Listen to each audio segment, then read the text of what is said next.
intentar hablar en este caso, voy a centrarme en la isla de Gran Canaria, que es el tema que me han pedido. Antes que nada me gustaría decir que estoy absolutamente de acuerdo con todo lo que ha dicho Gonzalo y espero que esta presentación pues ahonde en algo que creo que es muy importante, que acaba de decir Álvaro, que es el tener un conocimiento más profundo de un tema tan complejo como es la energía, que lo es muy, muy complejo. Y a veces es muy difícil de entender pues exactamente qué es lo que pasa con la energía y cómo se maneja en las distintas islas, y además un tema particularmente complejo en islas aisladas como las Islas Canarias, ¿no? Donde cada isla pues es una red eléctrica, salvo, como supongo que saben, Lanzarote y Fuerteventura, que sí están unidas. Bueno, este es el título que me han pedido del que hable hoy: Gran Canaria ante la transición energética y necesidades de almacenamiento. Una breve descripción del sistema a la fecha de los últimos datos que están publicados, que era de diciembre de 2020. Ha habido un incremento de las renovables en el 2020 bastante importante y bueno, pues también sí. Hoy en día en todas las Islas Canarias y en Gran Canaria en particular, pues los números que tenemos más o menos son estos. Una dependencia eléctrica aproximadamente del 84% en diciembre de 2019, verdad que el año pasado ha subido un poquito la contribución de renovables, pero las estadísticas no están publicadas todavía. Pero también me gusta resaltar, cuando vemos estas, que veremos probablemente en el 2020, pues ya pasamos del 20% de renovables en la parte eléctrica. ¿Qué significa la parte eléctrica con respecto al consumo global de energía de esta isla? Y en los últimos números que hemos visto, aproximadamente el 32-33%, puede variar un poquito de año a año, pero es más o menos un tercio del consumo energético. El resto del consumo en esta isla se realiza todo con convencionales. El grueso va al transporte y hay una pequeña parte que va a otros usos, como puede ser el calor. En Gran Canaria y en general en todas las Islas Canarias, ninguna parte del transporte de momento pues tiene una generación renovable, con lo cual pues al final el número se diluye mucho, y aunque podamos llegar al 20% en la actualidad de contribución de renovables en la electricidad, luego cuando vemos la dependencia energética pues vemos que es del 95%. Este año bajará un poquito al 94%, y la única contribución prácticamente de vehículos que puede consumir parte de renovables son aquellos vehículos eléctricos que, si en la red hay un 20% de renovables, pues un 20% de su consumo se puede considerar renovable. Pero no tenemos en Canarias, por ejemplo, red de biocombustibles para los vehículos, como si lo hay, por ejemplo, en Península, ¿no? Entonces, al final, pues está un poco la dependencia energética de Gran Canaria, y coincide en general. Gran Canaria es una isla que coincide con las medias más o menos de Canarias y viene a representar un poco esta realidad que tenemos aquí. Importante también, aparte de ver esta dependencia energética que es muy alta, y digo que es muy alta porque si lo comparamos con Península, en Península tienen un porcentaje mucho mayor de renovables para la electricidad y alguna contribución también de biocombustibles en la parte de automoción. Entonces aquí seguimos teniendo menor contribución de momento, aunque creo que esto cambiará en los próximos años. Las previsiones son bastante buenas, ya las ha puesto alguna Gonzalo, y ahora veremos con el compromiso que tiene el Gobierno de Canarias de decarbonizar las islas para 2040, esto creo que va a revertir rápidamente y nos pondremos incluso por delante de la península contribución renovable, o eso espero. Otra cuestión importante en términos comparativos, porque al final somos España y nuestro sistema eléctrico y nuestro sistema tarifario está basado en un sistema nacional solidario. Esto quiere decir que aunque la electricidad es más cara de producir en Canarias, nosotros pagamos lo mismo que un ciudadano de Madrid, de País Vasco, de Baleares o de Ceuta y Melilla, que son los sistemas más caros de toda España, incluso más caros que los de Canarias. Este es el precio de generación aproximado de Canarias hasta el año pasado, 152 euros por megavatio hora. Les he puesto tampoco un poco la evolución de los últimos años para que vean un poco la fluctuación. Y en Gran Canaria el coste de generación, ya les decía que en general los números de Gran Canaria coinciden bastante con los de Canarias en general, y es un 3 o un 4% menor que la media canaria, o sea que está bastante en la línea. Esto es un coste de generación de 3 a 4 veces más caro que el coste en península, que depende del mes y del momento, pero que tiene una media aproximadamente de 50 euros por megavatio hora. Entonces, tenemos un coste de generación más caro, sin embargo, pues pagamos lo mismo, ¿no? Que es el sistema solidario que se considera en España, ¿no? Esto también va a favorecer ese sistema de generación que es más caro, pues puede ser una ventaja, en principio es una desventaja, pero puede convertirse en una ventaja a la hora de competir determinadas renovables frente a los sistemas de generación actual, que son mucho más caros aquí. Entonces, la primera pregunta que creo que nos tenemos que hacer cuando nos planteamos vamos a 2040 y vamos a ir a 100% renovables, vamos a descarbonizar el sistema, es ¿tenemos potencial renovable suficiente para hacer eso? Yo creo que esa es la primera pregunta que nos tenemos que plantear. Y aquí les voy a poner de forma muy rápida los estudios del potencial que hemos hecho en la isla de Gran Canaria de las distintas renovables. En la parte de potencial eólico en tierra, lo que hemos hecho es un estudio con sistemas de información geográfico, pues teniendo en cuenta las zonas protegidas y todo lo que pone la normativa, casas aisladas, núcleos, tanques, presas, carreteras, redes eléctricas, aéreas, la normativa de aeropuertos que condiciona bastante, y al final nos salen las zonas que ven en verde, pues serían las zonas que a priori pues sí podríamos, y estas son las que tenemos en parte protegidas.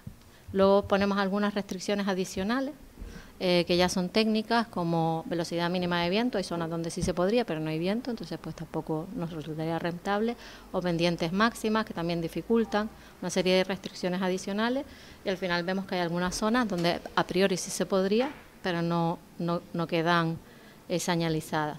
Al final, cada puntito que ven ahí sería un aerogenerador que se podría poner en Gran Canaria. Opa. Con este estudio lo que pretendíamos es ver... Sí, el viento... Efectivamente, el potencial eólico que se podría poner en Gran Canaria. Con estos números lo que queremos ver es más o menos de qué estamos hablando en términos globales, ¿no? Tenemos y luego hemos calculado la producción también. Nos salía más o menos una producción de unos 2.700 gigavatios hora, y lo hemos comparado un poco a efectos comparativos, porque a efectos divulgativos entiendo que lo que tenemos que hacer es comparar todo el tiempo, porque las cifras así sueltas muchas veces pues no nos dan mucha información. Pues les he puesto debajo la demanda eléctrica del año pasado, bueno, del año pasado no, de 2019, de Gran Canaria. Entonces ven que se podría cubrir una parte bastante importante con energía eólica, si desarrolláramos todo lo potencial, cuestión que tampoco creo que sea lo que vaya a suceder, porque como ven, pues sería ocupar muchísima parte del territorio, y como bien decía Gonzalo, pues ya hoy en día vemos una cierta reticencia a la instalación de más eólica en la isla. Se seguirá instalando, pero probablemente no hasta llegar a estas cuotas, que es aprovechar pues prácticamente todo lo que se podría aprovechar. En la parte fotovoltaica hemos hecho un esfuerzo bastante grande en los estudios que hemos hecho en ver qué es lo que se podría poner en fotovoltaica sin ocupar terreno adicional, porque nos parece que el territorio es algo muy sensible en estas islas, en Gran Canaria, está muy antropizado, y queríamos ver pues qué potencial tendríamos si no utilizáramos superficie adicional. Para ello hemos hecho dos tipos de estudios, uno que es el que creo que es más obvio, que son las cubiertas, de las cuales también ha hablado Gonzalo, que es utilizar las cubiertas disponibles, pero luego hemos hecho uno que es más novedoso, que es ver la fotovoltaica que se puede instalar en superficies antropizadas. Cuando hablamos de superficies antropizadas o de superficies ya ocupadas, más que antropizadas me gusta hablar, son superficies que no son cubiertas de edificios, pero que sí son susceptibles de ser cubiertas con renovables. en este caso de fotovoltaica.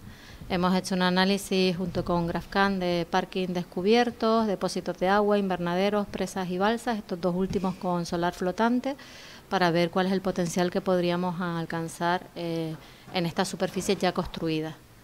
Aquí debajo en la fotografía, pues destacarles, por ejemplo, a la derecha ven un parking cubierto con fotovoltaica. En este caso, en Gran Canaria tenemos ya algunos ejemplos de este tipo de parking en algunas zonas de empresas y algunas zonas en FECAR también. Nos parece una solución muy adecuada, en tanto en cuanto casi todas las aplicaciones de fotovoltaica hemos visto que tienen como una doble utilidad, porque en este caso tú produces, pero a la vez estás dando un beneficio al usuario, que es que su coche no se va a calentar tanto, está a la sombra. O sea, tiene siempre como un beneficio adicional, no solamente el puramente energético. O sea, y eso nos ha parecido también algo muy interesante del uso de esta fotovoltaica en zonas ya construidas. En la parte izquierda vemos solar flotante. En el caso de la fotografía de arriba, pues es una instalación que se ha inaugurado recientemente, la primera solar flotante en la península, en España. Y debajo pues vemos el ejemplo de lo que podría ser un estanque en el caso de Gran Canaria. Bueno. Bien, los números al final, polígonos industriales, como la foto que ven ahí también, es muy importante la parte de, que ha hablado también Gonzalo ahora, de las cubiertas fotovoltaicas en los polígonos. Son zonas muy adecuadas para poner fotovoltaica en cubierta. Y al final los números que nos han salido son los que ven ahí. Hemos puesto por un lado en 2040 y en 2050. ¿Y por qué hay una diferencia? Hay una diferencia porque en la parte de cubierta hemos podido estimar la proyección de lo que creemos que se construirá de aquí a 2040 y a 2050. Y eso varía. O sea, en la actualidad hay unas cubiertas que son, como decía Gonzalo, pues nosotros utilizamos el catastro también para estudiar esas cubiertas. Eso es lo que está construido hoy en día a nivel de viviendas y de edificios. Pero tenemos que ver, para hacer una proyección, qué creemos que se va a construir en los próximos 20 años y en los próximos 30 años. ¿Por qué? Porque además probablemente será mucho más fácil con la normativa actual y desde el principio de la construcción poner fotovoltaica en los edificios que se van a construir a partir de ahora. Y es por normativa tendrán que incorporar fotovoltaica, va a ser mucho más fácil de incorporar. Entonces, por eso ven números distintos en 2040 y en 2050. Entonces, por un lado tienen la superficie encubierta, que es lo que hemos hablado, en la actualidad, pues hay unos 35 más o menos kilómetros cuadrados disponibles. Y con estas proyecciones que hemos hecho, pues pensamos que en 2040 eso se incrementará hasta 44 kilómetros cuadrados. Así que hemos sumado pues todas las superficies que en teoría se construiría. Y también en 2050. Bueno, esta proyección, efectivamente, a los 20-30 años que viene de evolución en las cubiertas, en los edificios que se van a construir, pues va a hacer que la integración de fotovoltaica sea mucho más fácil que ya en edificios que ya están construidos, ¿no? Que en algunos casos, como los polígonos, es relativamente sencillo, pero en otros casos, en otro tipo de edificios, pues no tanto.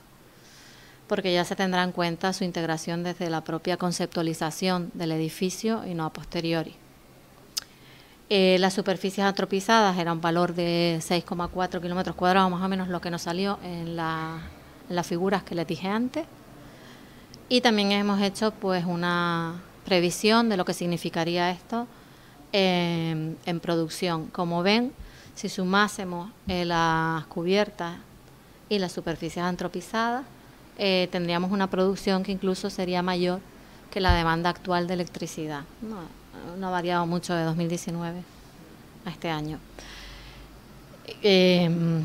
Claro, que lo que les decía antes, que representa la electricidad hoy en día en Gran Canaria y en Canarias, pues 1/3 aproximadamente del consumo energético, porque los otros 2/3 actualmente no son electricidad. Son sobre todo transporte y algunos usos como puede ser calor.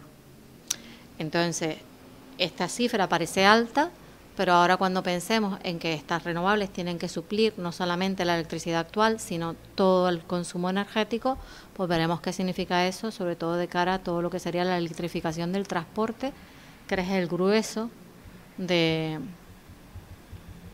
como vemos, es el grueso del consumo, incluso más que la electricidad actual.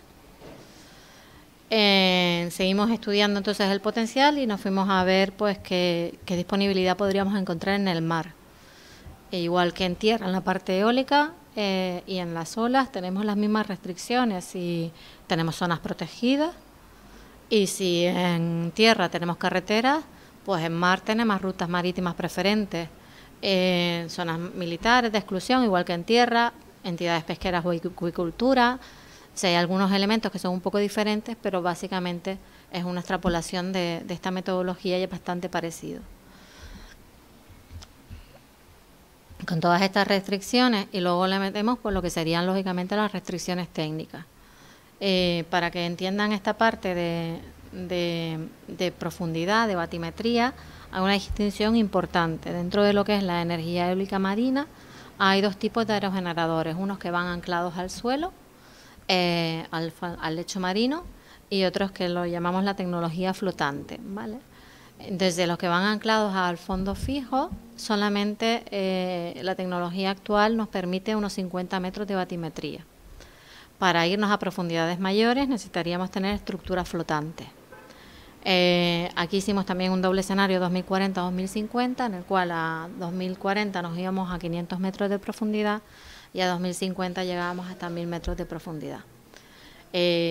Condicionantes adicionales, pues igual que antes, zonas con viento, ¿no? Hay zonas donde podríamos poner, pero no hay viento. Y también pues alguna serie de condiciones adicionales como áreas mínimas de polígono, distancias mínimas y máximas a la costa, distancias a transformadores, etcétera, etcétera. Y les he puesto abajo las líneas batimétricas hasta 500 metros de las Islas Canarias, para que vean un poco, estamos hablando de Gran Canaria, pero para que vean esa gran diversidad que hay. Aquí vemos, por ejemplo, en el sur de Fuerteventura, pues hay una zona de bastante planicie, igual que en el norte de La Gomera, y se ven aquí estas zonas, pues, que los 500 metros llegan bastante lejos, igual que aquí en La Gomera, mientras que prácticamente el Hierro o La Palma caen en picado. Tenerife tiene un problema parecido, no tanto, pero también tiene una batimetría que caemos profundamente, y aquí vemos Gran Canaria, ¿no? Donde vemos la zona de Arinaga, que como sabemos es la zona con mayor viento, pues izquierda Arinaga, pues hay una zona más o menos generosa, y también por la zona de la aldea, por la zona oeste de la isla. Bueno, esto va a condicionar mucho pues la cantidad de eólica que se puede poner en las islas, y en este caso pues en Gran Canaria. Hemos hecho pequeñas estimaciones de qué sería los parques prioritarios, luego lo hemos puesto no solamente cuánto se podría desarrollar, sino cuánto queremos, cuáles serían los parques, por todas estas condicionantes que decía antes, pues cuáles serían los más obvios, o sea, los que serían prioritarios, y cuáles parques podrían desarrollarse más a futuro. En fondo fijo, que como se pueden imaginar es una tecnología de coste menor, más desarrollada, prácticamente todo lo que está instalado en Europa es de fondo fijo, solamente hay unos pocos parques flotantes hoy en día. Hemos visto una zona en Arinaga que podría llegar hasta casi 140 megavatios, que podría ser muy interesante. También hemos visto algunas zonas que le hemos llamado experimentales, de hecho ya hay una reserva para zonas experimentales en la zona de Arinaga, y luego hemos visto también posibilidades de desarrollo en flotante, en esta misma zona de Arinaga, pero como veíamos antes, a mayor profundidad. Sería la opción también preferente. En Arinaga, un poco la zona de Arinaga por su izquierda, pues se da un poco todo. Hay viento, es una zona que ya tiene mucho parque eólico en tierra, con lo cual no es una zona de desarrollo turístico, ni siquiera demasiada población, lo que tenemos es más bien polígono industrial. Ya en tierra hay mucho parque eólico, con lo cual vemos que la afección visual tampoco va a ser grande. Bueno, vemos toda una serie de condicionantes, subestación transformadora cerca, etcétera, etcétera, que hacen, y es una de las zonas de mayor viento de toda Canarias. Con lo cual, al final, salvando las zonas de interferencias con servidumbres aeronáuticas, que las hay, y eliminando esas zonas, seguimos teniendo un potencial bastante interesante. Creemos que va a ser la primera zona de Canarias que se desarrollará con eólica flotante y con eólica marina en general, flotante y a fondo fijo también. Otras alternativas en Gran Canaria, pues hemos visto algunas que ya son un poquito más difíciles en el oeste de Gran Canaria. En este caso, pues no hay estación transformadora cercana. Incluso veíamos ahí una zona entre Maspalomas y Mogán que podría tener también un potencial interesante. Aquí si ven, los polígonos están bastante alejados de la costa, porque aquí sí que hemos visto que pueden a más de 10 kilómetros, a mínimo de 10 kilómetros de la costa, para que no haya interferencia visual dependiendo de la zona donde estuviéramos. A 10 kilómetros de la costa, pues prácticamente no se ven los molinos. O sea, tiene uno que esforzarse mucho para verlos, ¿no? Con esta misma metodología, pero aplicándola a las particularidades de las olas, hemos estudiado también el potencial undimotriz.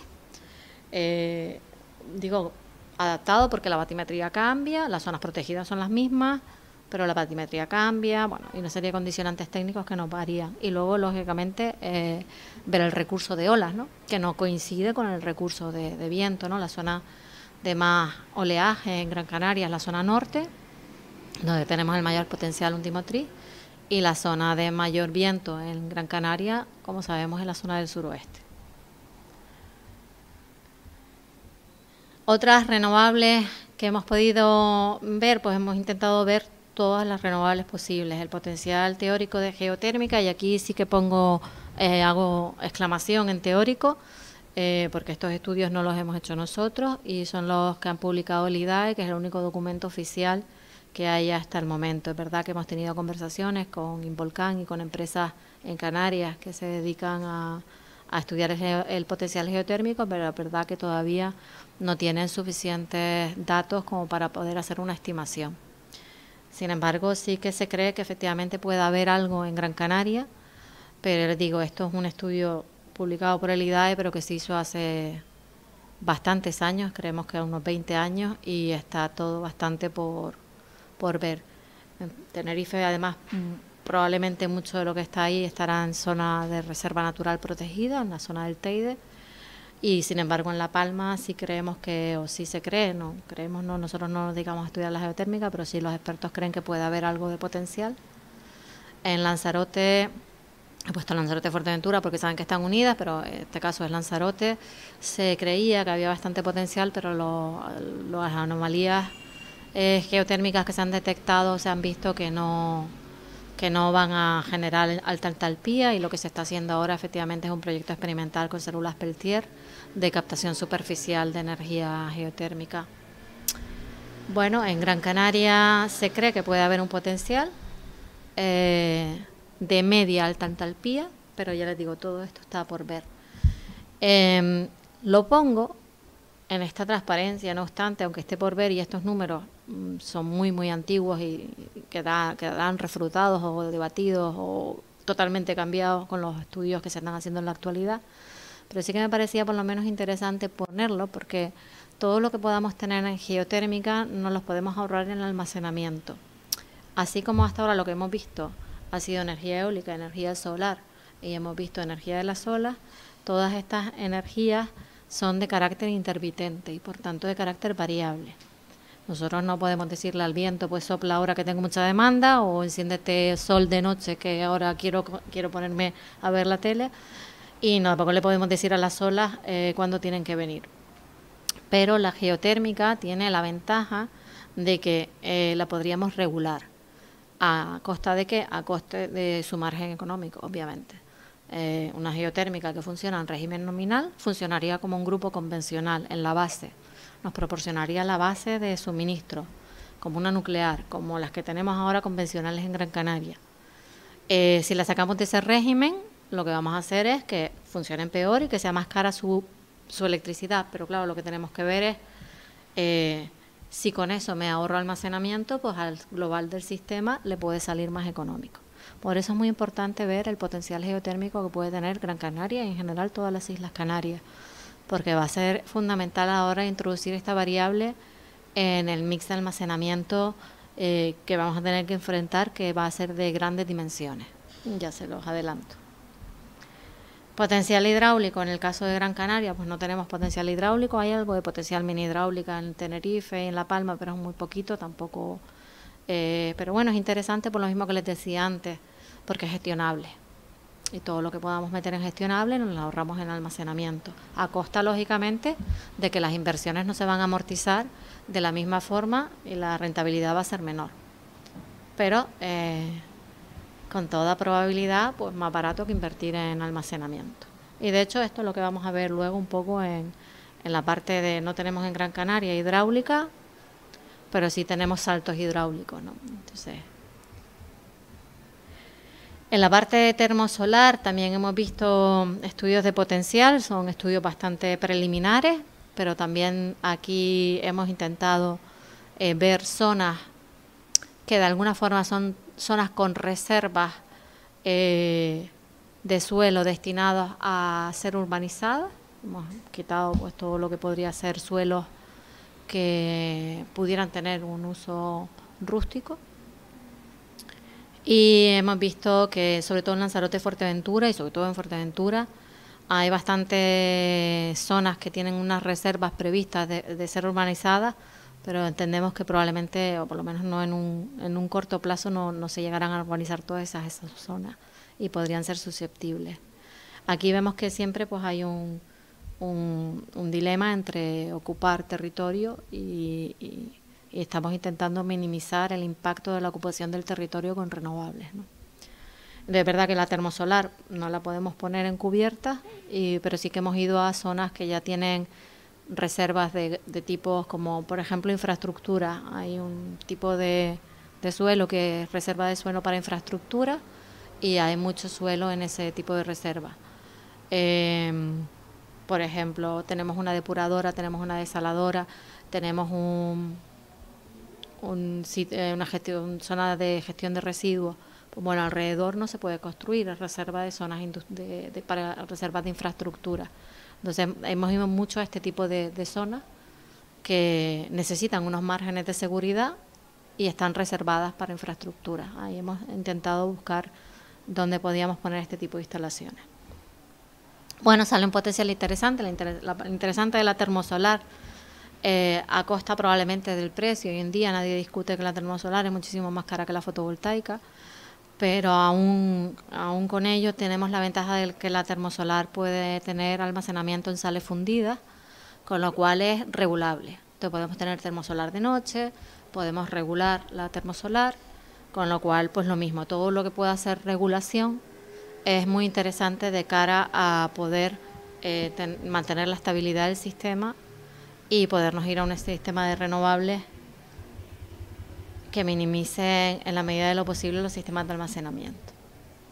También hemos estudiado la parte de calor renovable, no se le da tanta importancia en Canarias porque es verdad que no tenemos grandes necesidades de calefacción, pero sí tenemos necesidades de agua caliente y tenemos necesidades de determinados sistemas de calor que ahora mismo estamos produciendo básicamente con propano, con butano, con gases, ¿no? Combustibles, con derivados del petróleo. Hemos visto un poco la suma de lo que sería solar térmica a baja temperatura. Hemos visto que, excepto en Gran Canaria, prácticamente la solar térmica se ha estancado en todas las islas. En Gran Canaria ha subido un poquito, pues, probablemente también quizás por la influencia de que aquí tenemos una empresa que se dedica a producir. Pero sí que es verdad que la solar térmica ha tenido, casi no está evolucionando en las distintas islas, con lo cual prevemos que casi lo que vamos a tener es una tasa de reposición y un poco más. Y geotérmica de baja entalpía, muy interesante, sobre todo casi todo lo que tenemos hoy en día es para piscinas y sobre todo en hoteles.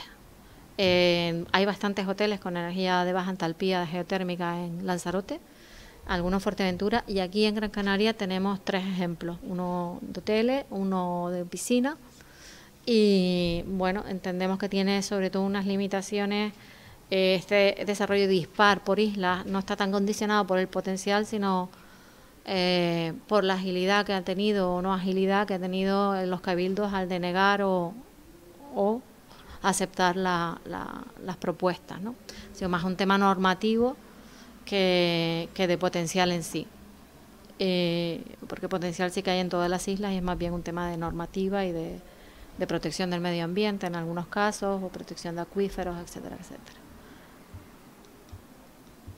Bien, con este primer paso pues ya hemos visto que realmente pues hay un potencial muy importante de renovables, no solamente susceptible de cubrir las demandas eléctricas actuales, sino las demandas eléctricas futuras, y lo siguiente sería establecer también esa demanda, ¿no?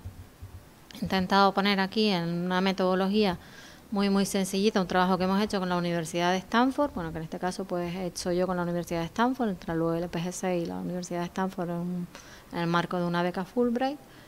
Y les he intentado poner aquí en 4 pasos muy sencillos qué es lo que haríamos para establecer cuáles serían los marcos para 2040 y 2050.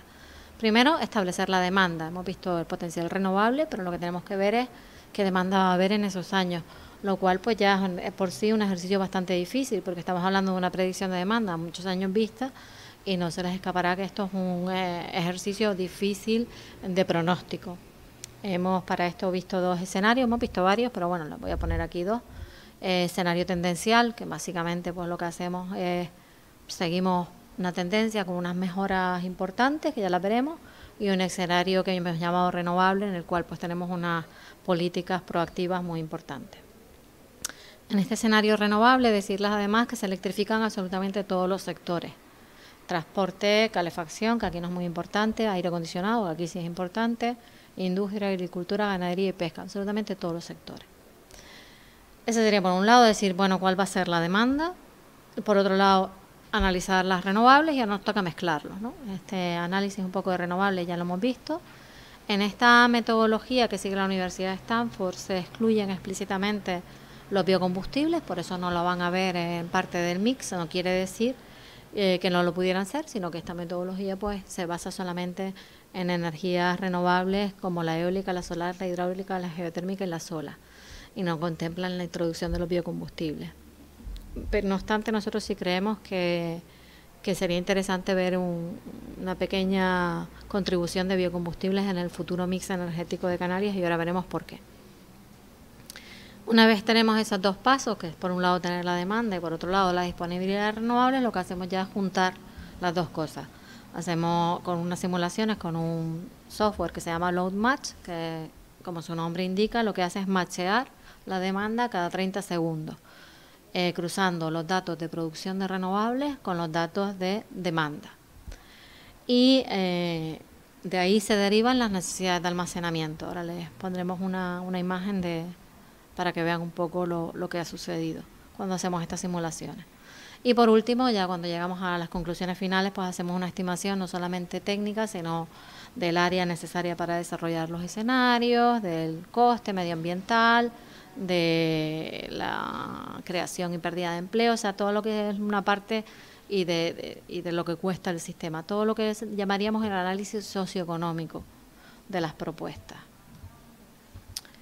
Bueno, lo primero, cumplimiento con eso que quiere el Gobierno de Canarias, con ese objetivo que se ha planteado de llegar a 2040 a 100% de renovables.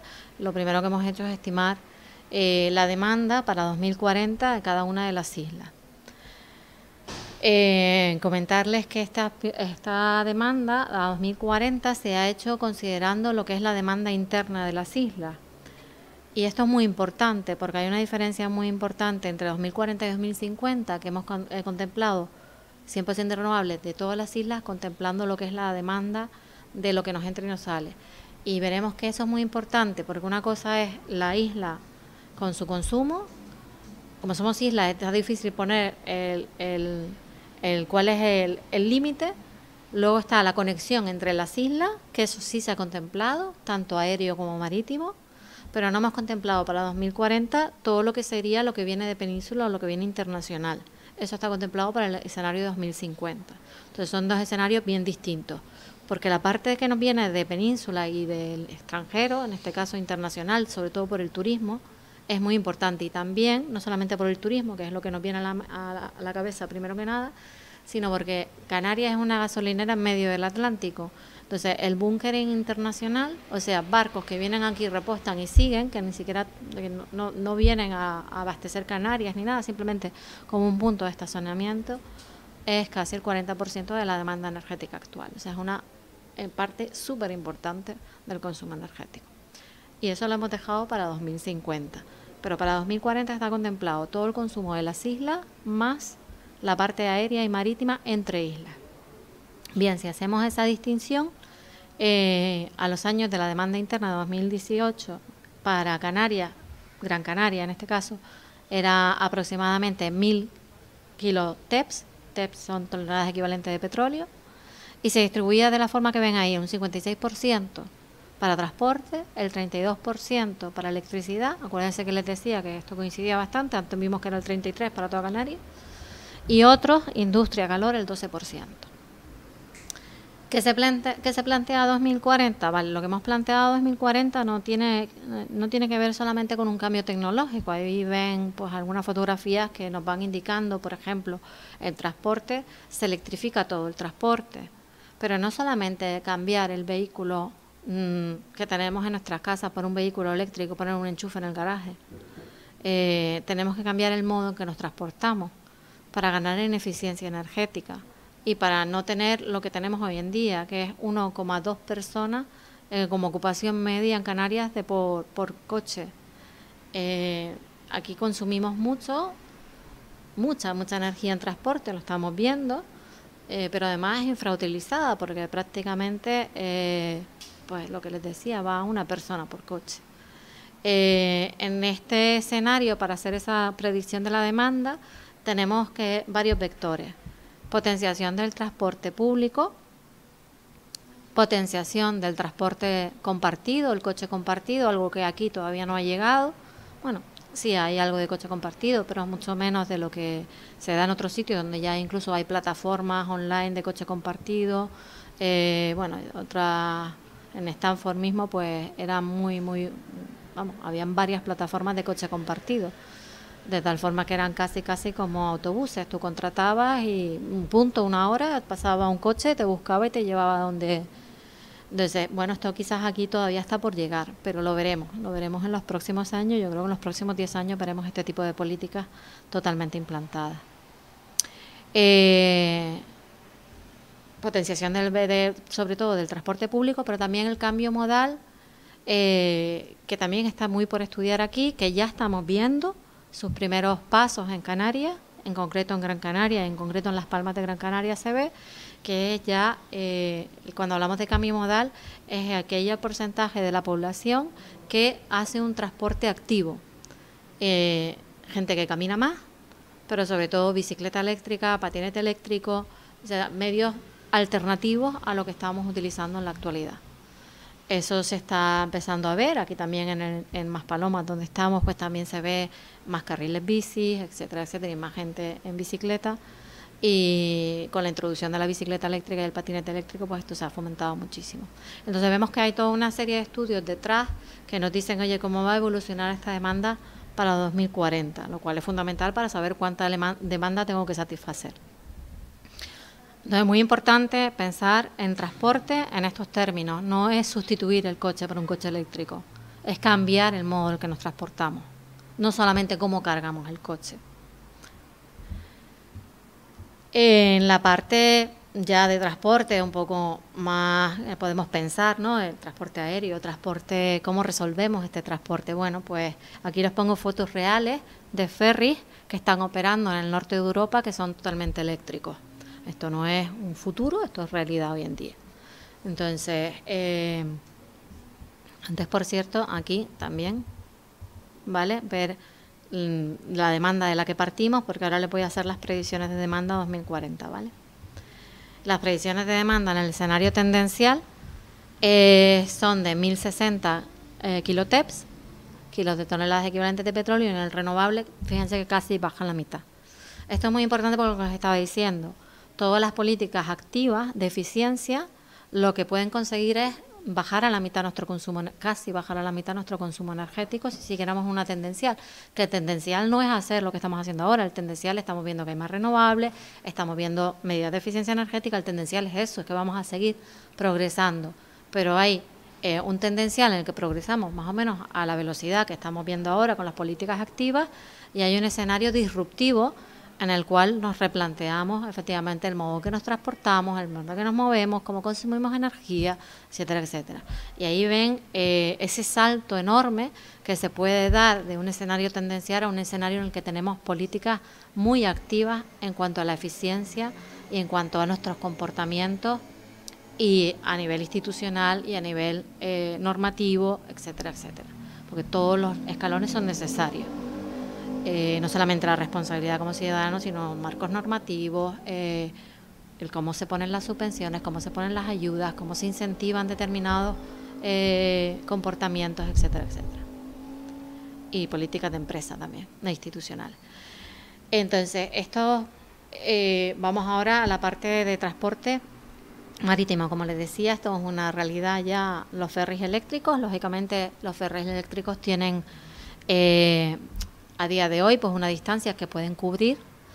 Sería inviable pensar en este tipo de ferries para hacer lo que les decía antes, el búnker internacional o incluso pues a día de hoy el transporte a península.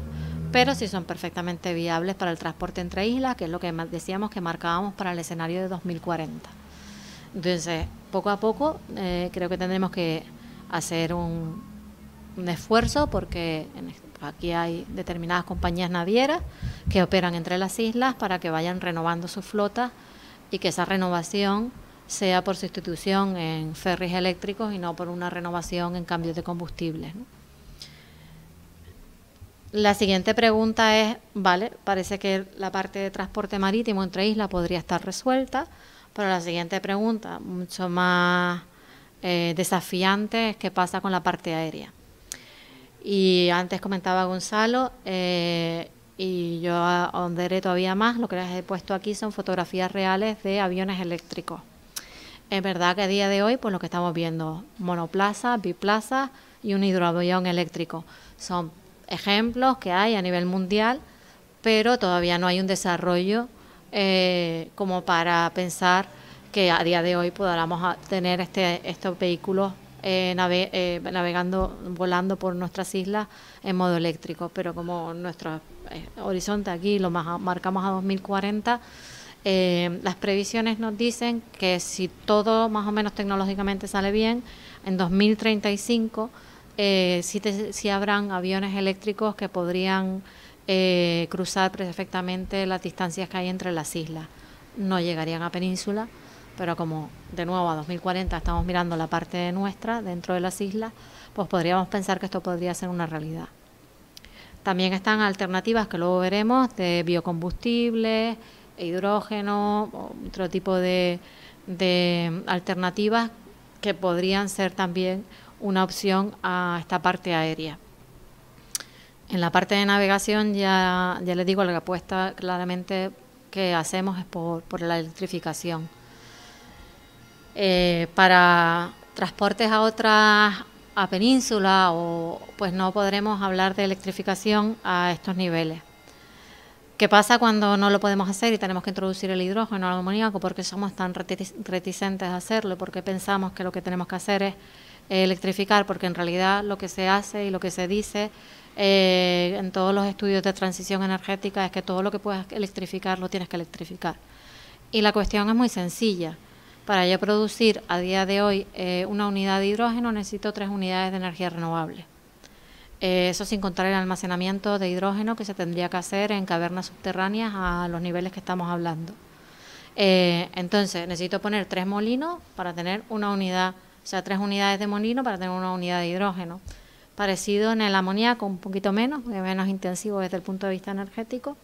Entonces todo lo que se pueda electrificar directamente va a consumir al final 3 veces menos energía. Y esa es la cuenta que tenemos que hacer. Si yo puedo electrificar algo directamente, pues con una unidad de energía renovable puedo satisfacer una unidad de energía. Y esa es la cuenta un poco que hacemos y por lo cual se entiende que todo lo que se pueda electrificar habría que hacerlo para tener una eficiencia energética mayor. Bien, luego lo que llegamos es empezamos a cruzar con todo esto, hacemos estos números de demanda y empezamos a cruzar qué es lo que necesitamos frente a qué es lo que tenemos. A corto plazo, horas, incluso días, las alternativas actuales de almacenamiento notan centrales de hidrobombeo y baterías. Para unas determinadas características, no para las necesidades de almacenamiento que vamos a ver que vamos a tener. Pero sí para determinados sistemas van a estar presentes y van a necesitar estar presentes porque vamos a tener grandes necesidades de almacenamiento. Y luego hay unas derivadas que son almacenamiento estacional mucho más difícil de resolver, que aproximadamente hemos calculado que representan el 8% de las necesidades de almacenamiento totales, aproximadamente unos 30 días al año el equivalente. Y esto es más complicado de resolver, vamos a necesitar tecnologías que hoy en día no están tan desarrolladas. ¿Y por qué se deriva esta necesidad de almacenamiento estacional? Pues porque lo que les decía antes, las simulaciones que hemos hecho nosotros, hemos cogido solamente energías renovables fluctuantes, intermitentes, energía solar, energía eólica, energía de la sola, y aquí en Gran Canaria no tenemos geotérmica de momento ni tenemos hidráulica, con lo cual no teníamos ninguna renovable que fuera gestionable. Entonces, cuando poníamos este mix, resulta que en Gran Canaria y en las Islas Canarias en general tenemos más energía solar y más energía eólica en verano. Los delicios soplan más fuerte en verano y hay más sol en verano, todos lo sabemos. Entonces tenemos muchísima más producción de energía en verano que en invierno. Entonces de ahí se deriva esa necesidad de almacenamiento estacional, que más o menos calculábamos que se podría, con 30 días de almacenamiento, cubríamos ese desfase estacional. Este desfase estacional, lo que les decía, si tuviéramos más renovables gestionables, podríamos minorar esta diferencia. Pero ya les he dicho las renovables que hemos utilizado en esta simulación y que no hemos utilizado biocombustibles además. Bien, la siguiente era hacer un estudio, igual que hicimos, del potencial de renovables, por ver cuál sería el potencial de centrales de hidrobombeo que podría tener Gran Canaria. Esto es un estudio que hicimos porque, así como el Cabildo de Tenerife, a través del Consejo Insular de Tenerife, tiene un estudio ya hecho del potencial de almacenamiento en centrales de hidrobombeo, en Gran Canaria no encontramos ese estudio.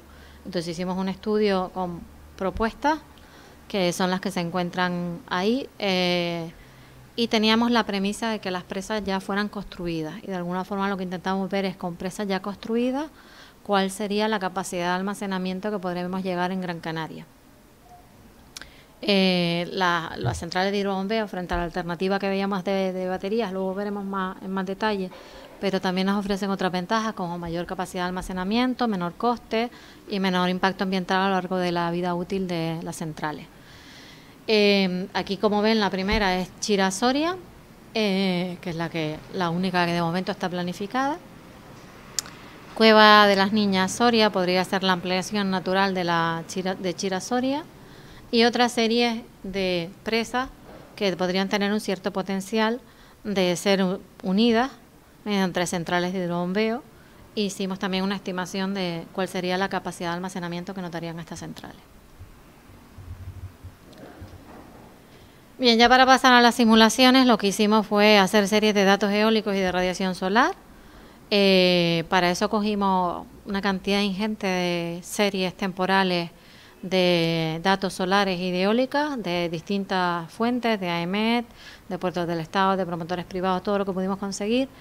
Y hicimos la serie de producción de renovables cada 30 segundos. O sea, si tenemos la potencia instalada y tenemos cómo se comporta el viento y cómo se comporta la radiación solar, pues podemos hacer esa serie de predicción de cuál va a ser la generación renovable cada 30 segundos.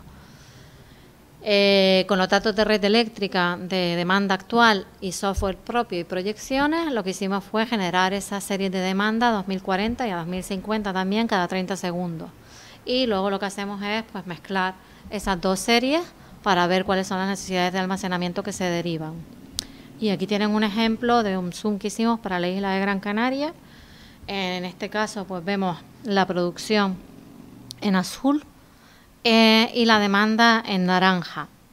Vemos la demanda tiene un comportamiento más o menos cíclico que va repitiendo patrones, aunque esto puede cambiar lógicamente de aquí a 20 años, pero tiene un comportamiento bastante, en general, predecible, aunque tenemos que hacer bastante gestión de la demanda para poder acoplar mejor la demanda a la producción. Y vemos las series renovables. Entonces vemos que hay momentos en los que hay muchísima más renovable que demanda y momentos al revés, ¿no? Lo que donde hay mucha menos. Fíjense que donde hay mucha menos coincide con la noche, en este caso, porque estamos basándonos en un sistema donde hay mucha solar y mucha eólica, pero solar de noche no hay. Con lo cual, al final, aunque haya eólica de noche, el bajón en generación se nota bastante, ¿no? Y bueno, esta es una de las primeras conclusiones cuando vemos, si metemos solo solar en el sistema, pues las necesidades de almacenamiento se nos multiplican por 4 por 5, porque al final estamos pidiendo a la energía solar que nos suministre energía de noche. Por eso los mix de renovables tienen que ser lo más variado posible, porque mientras más variado sea el mix de renovables, más probabilidad hay de que tener generación en cualquier momento. Si solamente nos centramos en eólica o solamente nos centramos en solar, pues al final lo que tenemos son muchas necesidades de almacenamiento, grandes necesidades de almacenamiento que encarecen el sistema de forma innecesaria. Sistemas de almacenamiento, pues hidrobombeo, baterías. El hidrógeno lo podríamos considerar un sistema de almacenamiento. Nosotros en principio no lo hemos considerado, sino lo hemos introducido como una parte de suministro para el transporte, pero no como almacenamiento de energía. Hicimos con estos datos, hicimos unas primeras rondas de simulaciones y aquí tenemos algunos resultados para 2050 de potencias que tendríamos que instalar de renovables para satisfacer las demandas, ¿no? Fíjense un poco el salto también de lo que sería en la actualidad Gran Canaria, unos 240 megavatios, a pasar a 4.000 megavatios prácticamente, ¿no? Es un salto más que importante. Todo se ha dicho de paso que en la isla de Gran Canaria esta potencia sería capaz de abastecer 2050 con el bunkering internacional, que es lo que les decía antes. El bunkering internacional es el 40% de la demanda de la isla. O sea que esto no solamente sería para la isla de Gran Canaria, sino esto ya sería para 2050, ahí pone 2040, pero sería 2050. Y planteamos, hicimos varias simulaciones, aquí les he traído dos, en las cuales pues poníamos centrales de hidrobombeo pues con el máximo que vimos antes de potencial que nos salía, que eran aproximadamente 500 megavatios. Y la simulación pues nos dio a lo que ven ahí, ¿no? Pues unas necesidades de batería bastante altas, muy por encima de esos órdenes de magnitud, y el almacenamiento que ven abajo son el almacenamiento estacional. Lo que les decía antes, estos números cambian cuando introduces otro tipo de renovables gestionables, como puede ser la geotérmica, como puede ser la solar termoeléctrica o como pueden ser biocombustibles. Esto es un poco, todo eso iría disminuyendo esas necesidades de almacenamiento. Pero bueno, les pongo esto para que vean un poco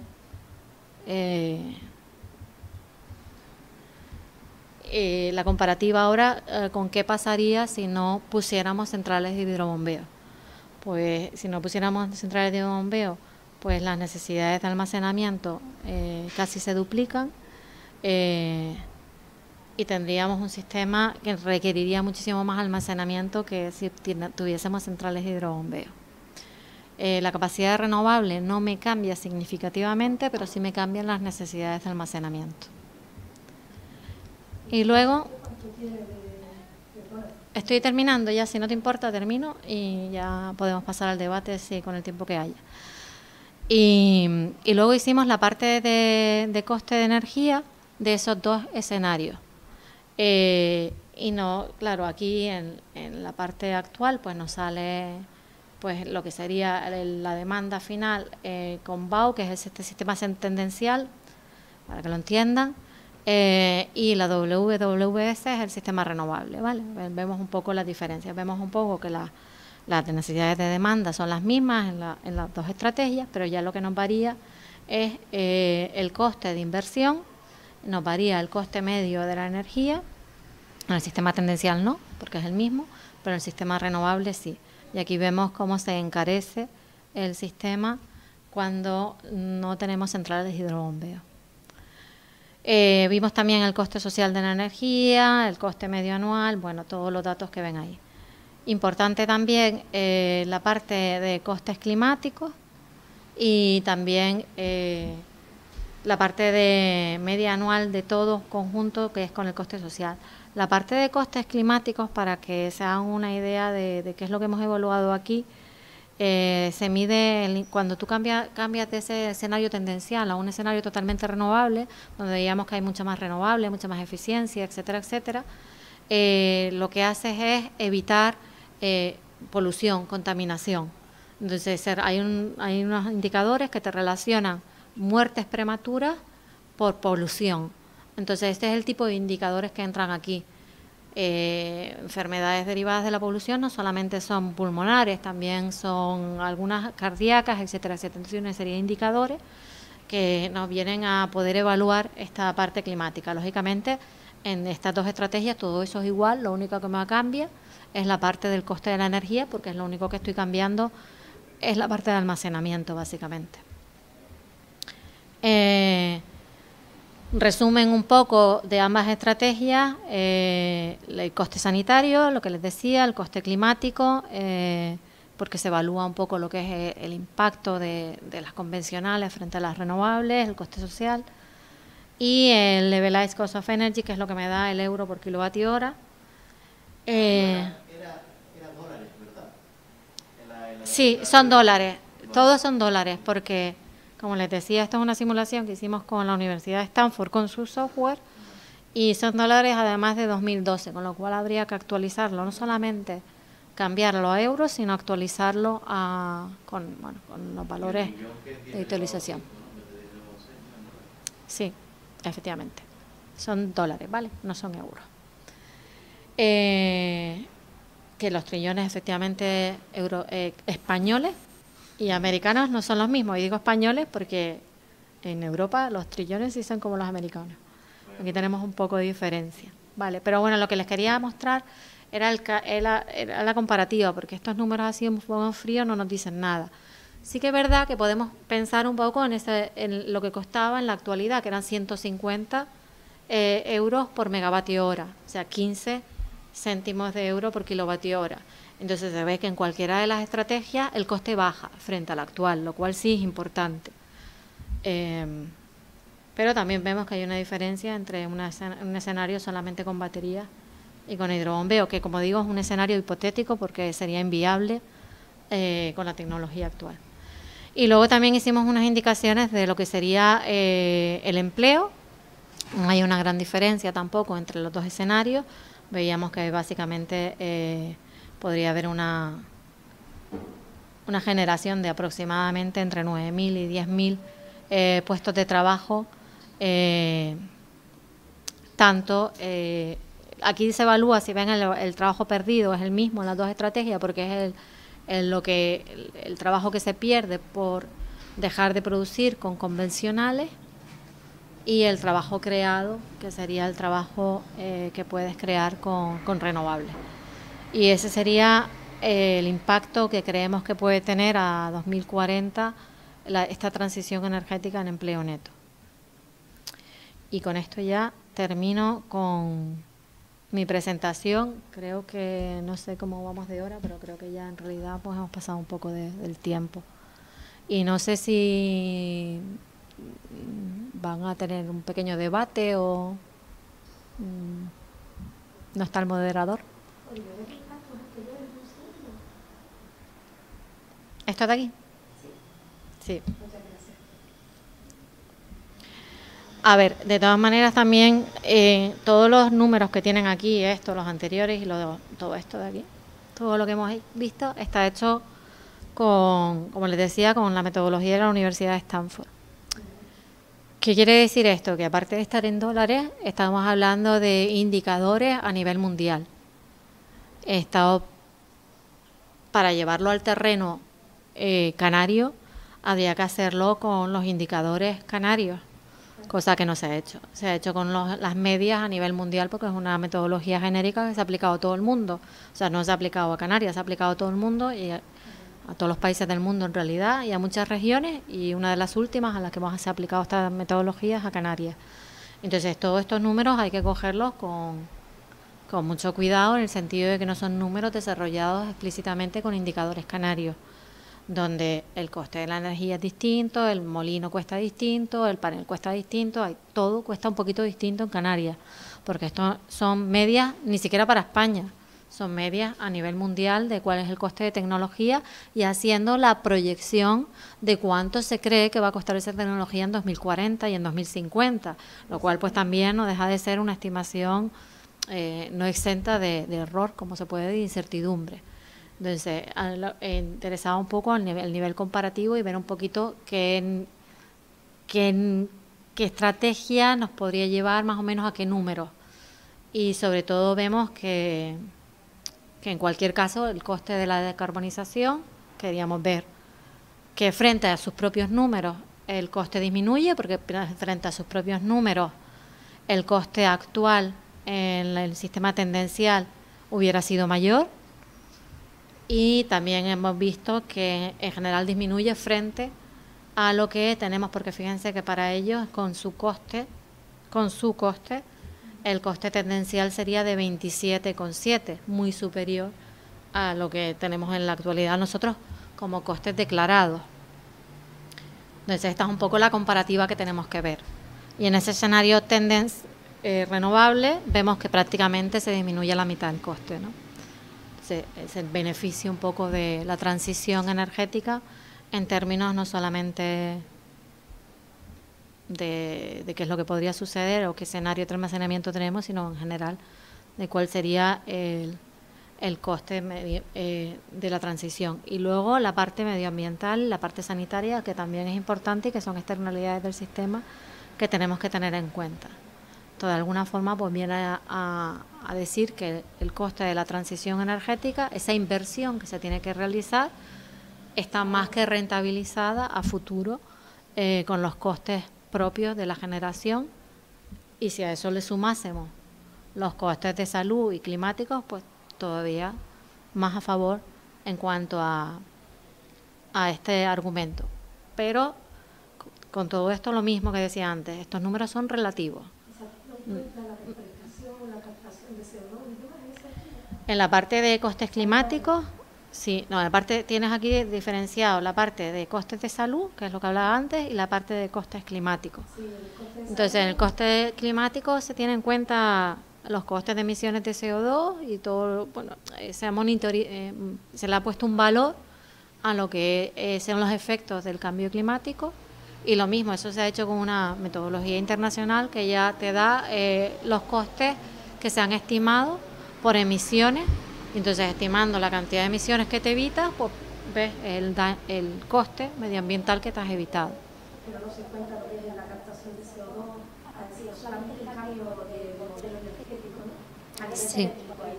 No Sí. se corta las reforestaciones, No, lo que haces es medir...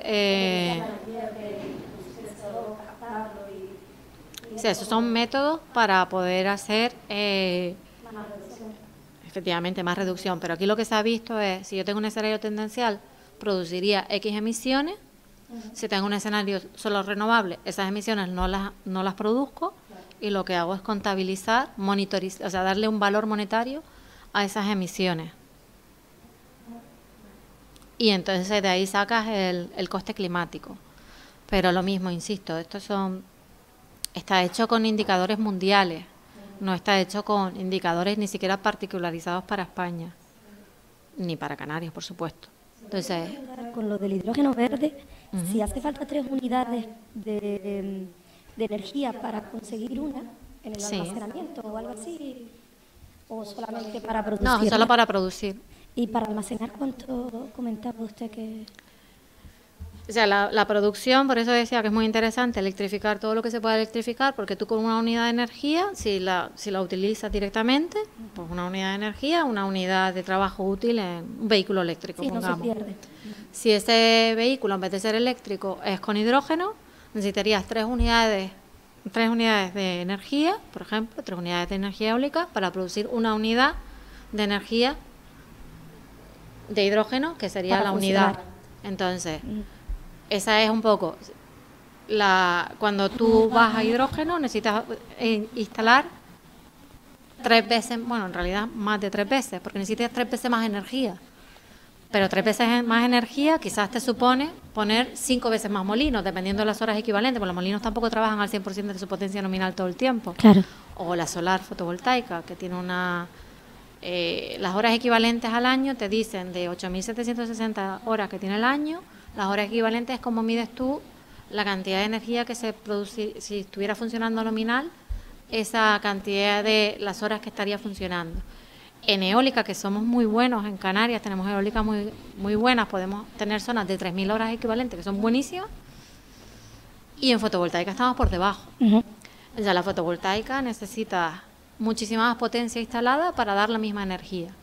Al final a nosotros lo que nos tiene que importar, y esa es la diferencia, cuando nosotros vemos lo que se instala, no estamos viendo lo importante es lo que se produce. Porque yo puedo instalar un parque eólico en un sitio que no hay viento y la producción es cero. O puedo poner un panel fotovoltaico, instalar mucha fotovoltaica y poner debajo de un sitio donde hay sombra y la producción es cero. Sí. Eso es el caso que todos entendemos. Pero en eólica y en solar tenemos que ver lo que decía antes, las series de producción de cada zona para ver qué se produce en cada zona. No es lo mismo un panel fotovoltaico en la aldea que en Las Palmas de Gran Canaria. Y tanto. La potencia es la misma, pero la producción no tiene nada que ver. Es el doble. En la Es más rentable. Entonces, eso es lo que tenemos que ver. Y en general, fotovoltaica frente a eólica, con menos potencia en eólica, en Canarias, yo consigo mayor producción que con fotovoltaica. Si pongo la misma cantidad, si pongo 100 megavatios y 100 megavatios, voy a producir más energía con 100 megavatios. Entonces, lo que pasa con el hidrógeno es que yo necesito 3 veces una unidad energética para producir una unidad de hidrógeno. ¿Y con Chira-Soria cuánto necesitas para producirlo? La con el bombeo y la instalación. La eficiencia de las centrales de hidrobombeo son aproximadamente del 80 y pico. No de centrales con flujo constante de agua, sino una central específica que gasta energía en desalar y en bombear. Chira-Soria, su sistema de hidrobombeo, como igual que Corona del Viento, la eficiencia, lo que tienes que hacer es multiplicar la eficiencia del bombeo por la eficiencia de la turbina, lo que es la central, estoy contando la desalación ahí, eso es cerca del 90%. Con todo el proceso, con la desalación y el bombeo, ¿cuántas unidades necesita y cuántas produce? Pero es que la desalación es parte, o sea, la eficiencia de la desaladora no es una ecuación de la parte energética. ¿No la cuentan a la hora de saber cuánta energía necesita y cuánta recibe? No, tú puedes coger y decir, esto es lo que yo necesito de agua, que es poco, porque en realidad tú lo que necesitas de agua es para cubrir las necesidades de evaporación, que son pocas, es un ciclo cerrado. Entonces realmente es insignificante frente a, no tiene ninguna relevancia en los números energéticos, absolutamente ninguna. O sea, la evaporación es poca. Claro, la evaporación es poca, tú tienes un ciclo cerrado. ¿Cuánto es la evaporación más o menos? La evapotranspiración en general, yo no soy la ingeniera que ha hecho Chira-Soria. Con alguien de la Agencia Meteorológica Española y dicen que la evaporación es brutal.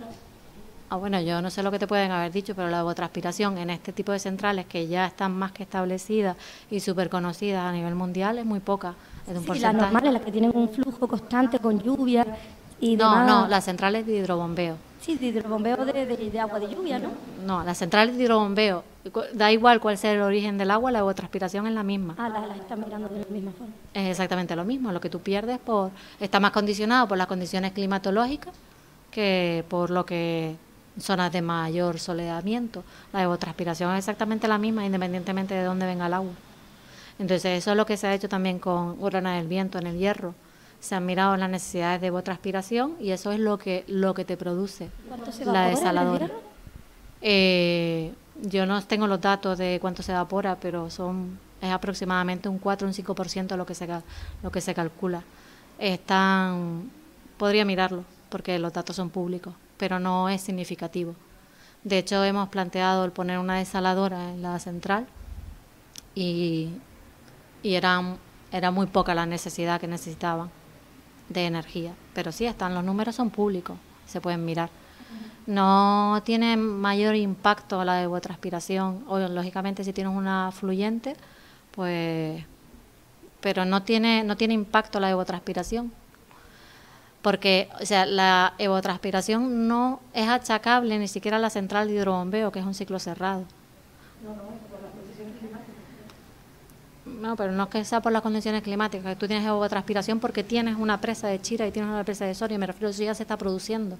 Así que se está produciendo. Claro, o sea, no, el ciclo de hidrobombeo no te produce más evapotranspiración que la que ya existe en la actualidad. Entonces, por eso digo que no son cifras, no tienen nada que ver con la eficiencia de la central de hidrobombeo. Si quieres poner agua allí para que tengan a los agricultores, vas a tener esas pérdidas por evapotranspiración en la actualidad.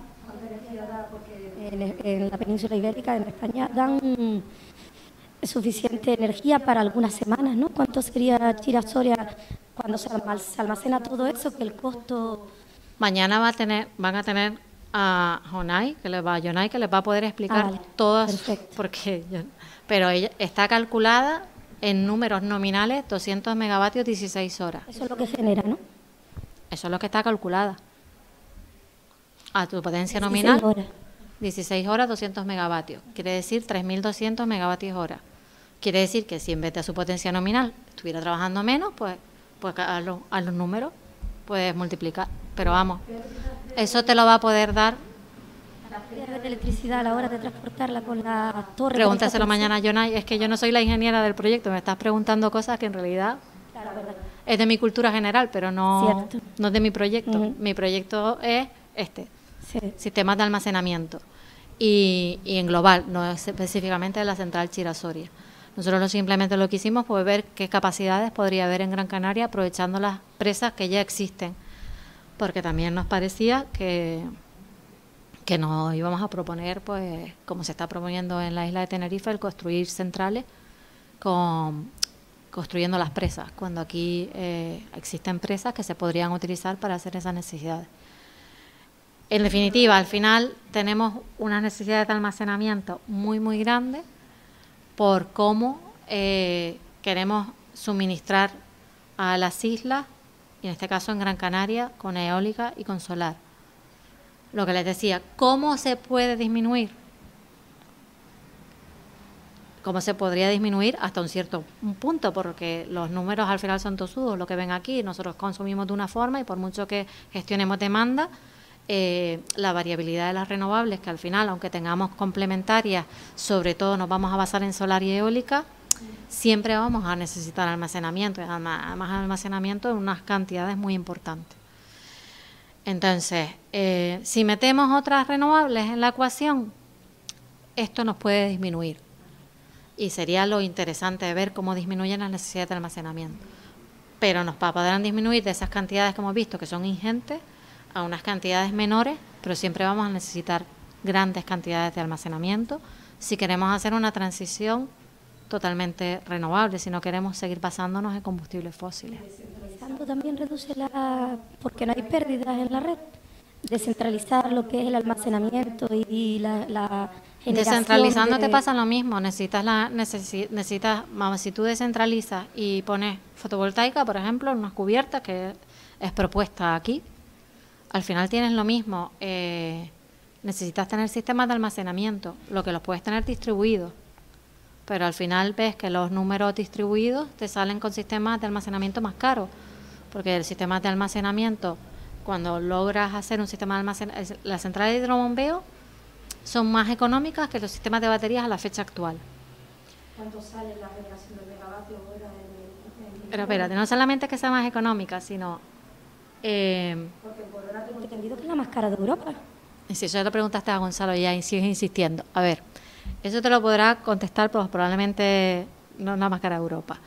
Pero, a ver, lo que hay que tener es en cuenta un sistema de cómo se ha financiado Corona del Viento, que creo que eso no era el objeto, que era el objeto de hablar de Gran Canaria, y cómo ha sido el periodo de amortización que se le ha dado a la central de Corona del Viento.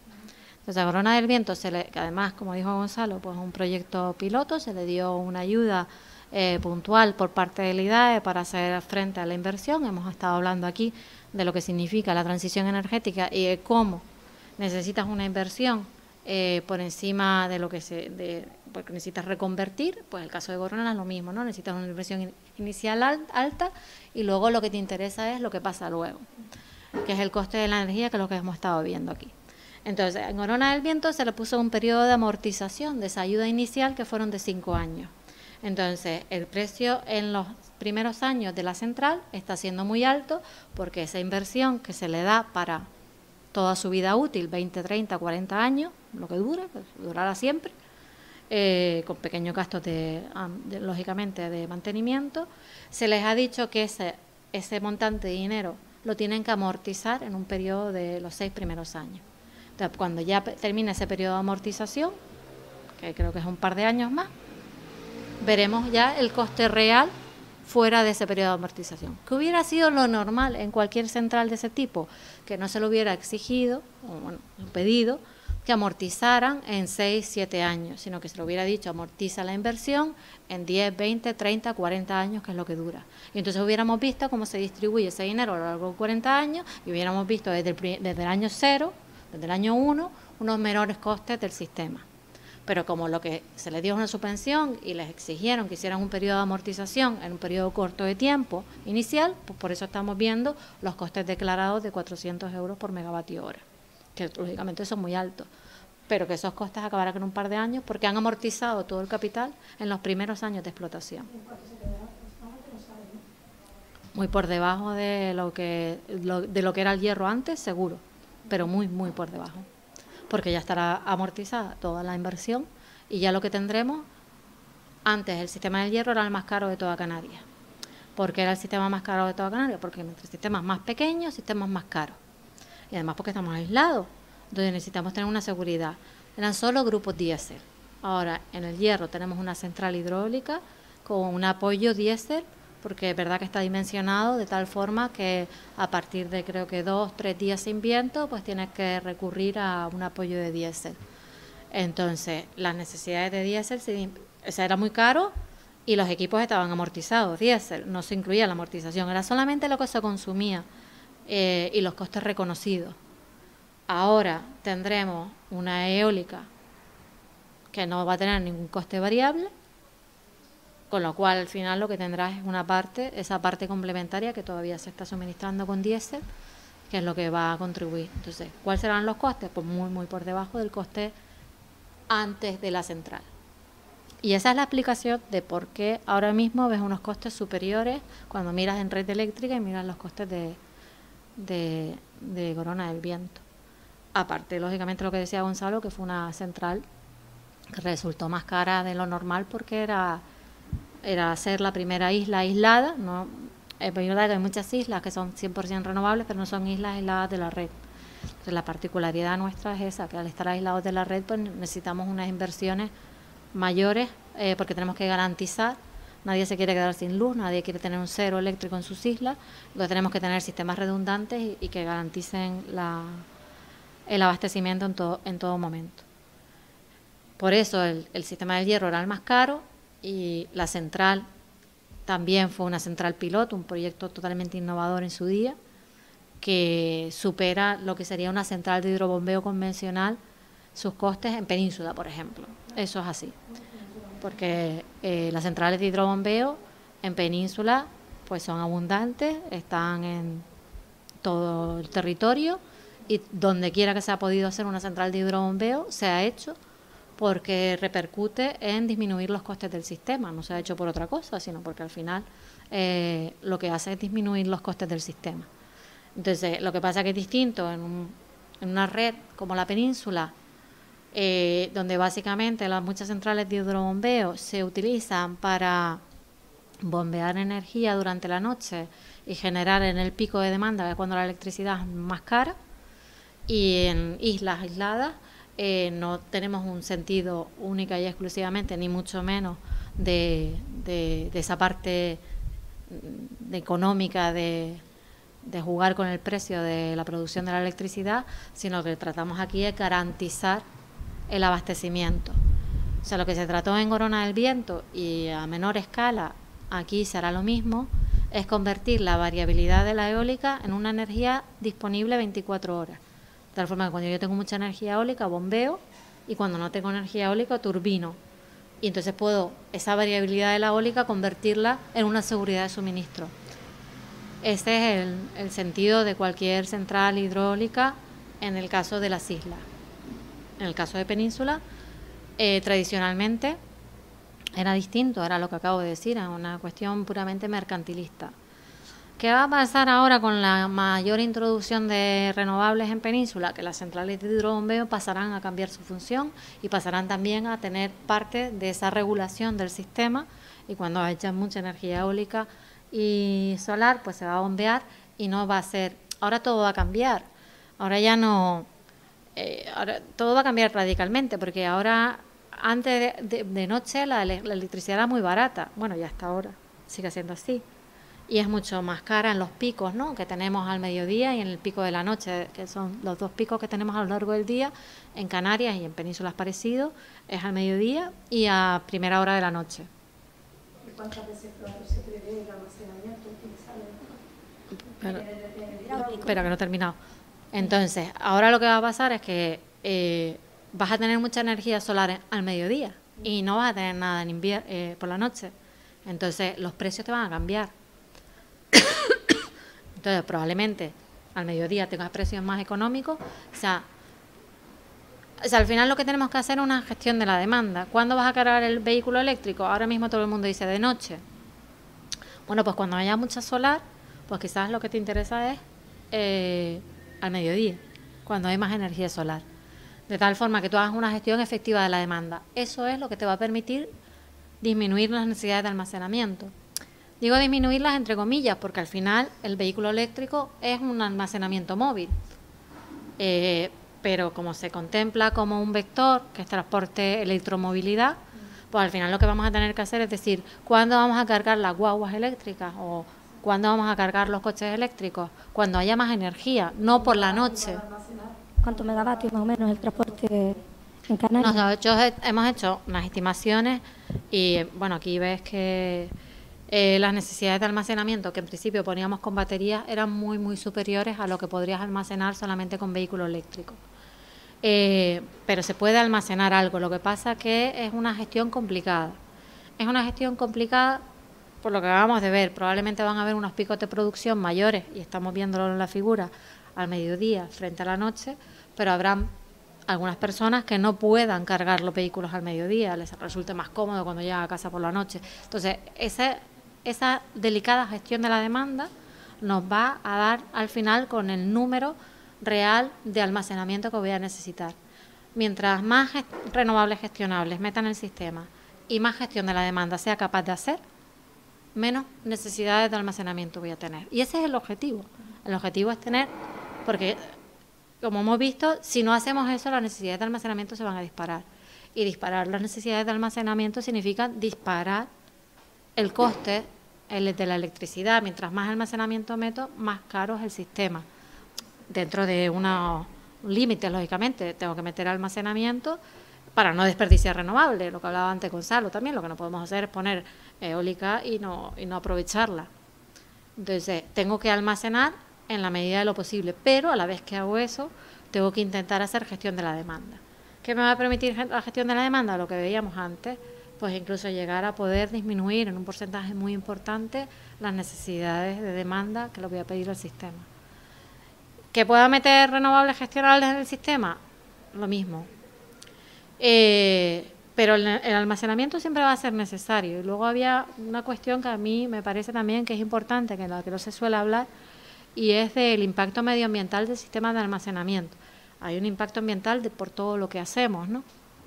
Hay un impacto ambiental por poner eólica, por poner solar, por todo lo que hacemos. Vamos a la playa y tenemos un impacto ambiental en la arena. O sea, nada está exento de cambio ambiental. Cogemos el coche, pues 3 veces mayor, como mínimo, no, 5 veces mayor. ¿El polígono? ¿El hidrógeno para que van a utilizar en el proyecto que presentaron ayer? Es lo mismo, o sea, lo que te acabo de decir, para producir una unidad de hidrógeno tú necesitas poner del orden de 5 veces más renovable que si la utilizaras directamente. Entonces, ese es el impacto que tiene. Pues claro que tiene. Entonces, lo que estaba intentando, a ver si sigo, si puedo seguir. Entonces, frente a, por ejemplo, la otra alternativa, que son las baterías, que es algo de lo que se habla mucho, el coste medioambiental de los sistemas de almacenamiento en hidrobombeo es muy pequeño. ¿Por qué? Porque las baterías tienen metales raros, tienen litio, tienen vanadio, tienen materiales extremadamente raros cuya extracción, todo el mundo ha visto los vídeos, pues sabemos el daño medioambiental que cuestan. Y no solamente eso, sino la evolución futura de los precios. Cuando empecemos a utilizar muchas baterías, todavía se van a disparar más los precios.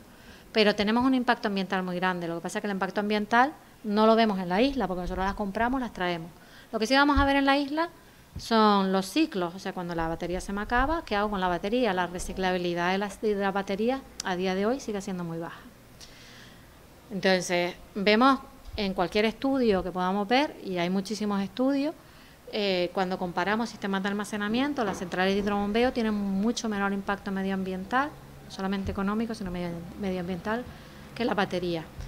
¿Qué le pasa al hidrógeno? Lo que acabamos de ver. Hemos visto una parte nada más, que es la generación. Vale, yo necesito meter pues probablemente 5 molinos, o sea, 5 unidades de energía de molino para sacar una de hidrógeno. Pero si pensamos que ese hidrógeno vamos a dar una utilidad más allá de algún uso puntual de transporte, una guagua, alguna cosa que está contemplada en nuestras simulaciones, que es ese uso del hidrógeno para algunos sistemas de transportes que no se pueden electrificar, esa cantidad de hidrógeno la podremos almacenar más o menos en tanques. Pero si ya estamos pensando en hidrógeno como sistema de almacenamiento, la película cambia totalmente, porque eso lo tenemos que almacenar de forma subterránea en grandes grutas o cavernas a alta presión. Y a mí me gustaría saber quién en Gran Canaria me dice un sitio donde podamos almacenar en una gruta subterránea hidrógeno a alta presión sin dañar el medio ambiente. O sea, la alternativa no existe. O sea, el sistema medioambientalmente que menos impacto tiene son las centrales de hidrobombeo. No, hidrobombeo cuando hay agua sí es normal, es súper poco impactante. El problema aquí es que no hay agua. Y que hay muchos vecinos por debajo, que es un lugar muy importante, que hay yacimientos arqueológicos, que hay una biodiversidad, que hablamos de Sao, de Cardón Alta Baibal, hablamos de... Eso yo creo que ya todo esto lo has repetido antes. Pimelia, del medio todo esto yo creo que ya lo has repetido antes y te han respondido, y mañana podrás hablar más con Jonay si quieres, pero o sea, nada de lo que dice... Almacena, quiere decir cuánto cuesta ese almacenaje y cuánto produce. Ese almacenamiento es el sistema de almacenamiento más relevante, no podemos poner en riesgo todo eso.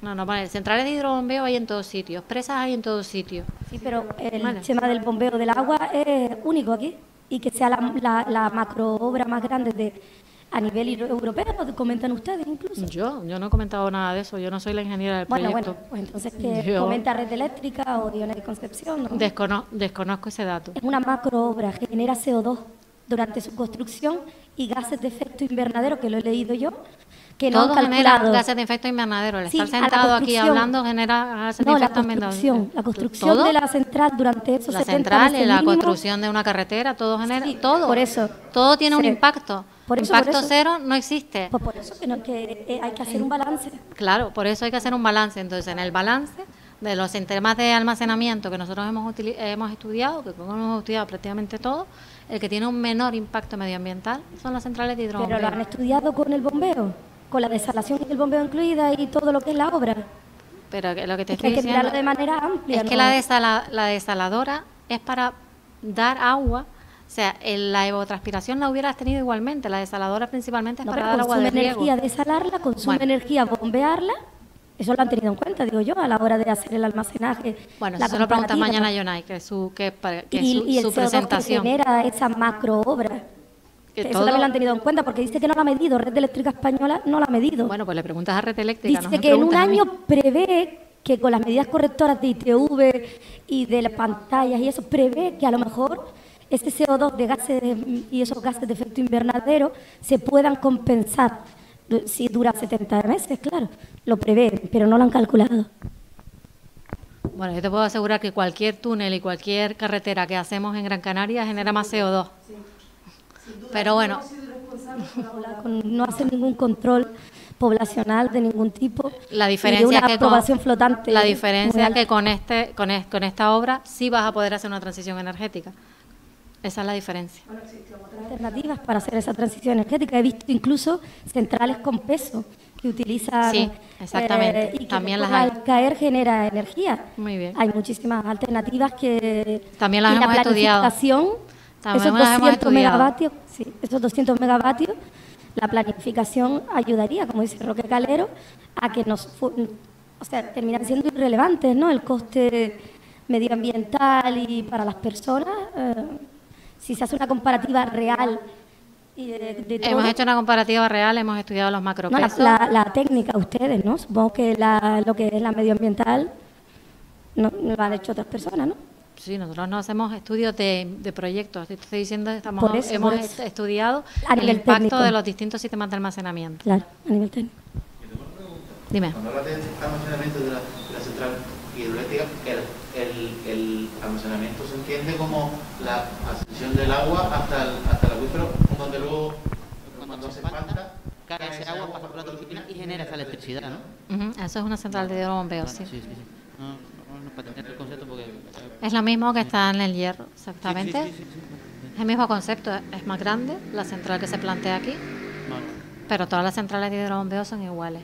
Las que se plantean en las islas, siempre tendrán que ser, a no ser que se planteen centrales de hidrobombeo con agua salada.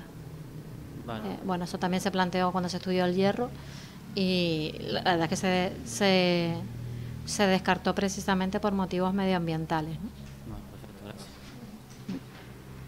Era ridículo, pero tenía que hacerlo. Venga, muy bien. Bueno, pues yo creo que damos por terminado el debate. Muy bien. Venga, nada, hasta luego. Gracias.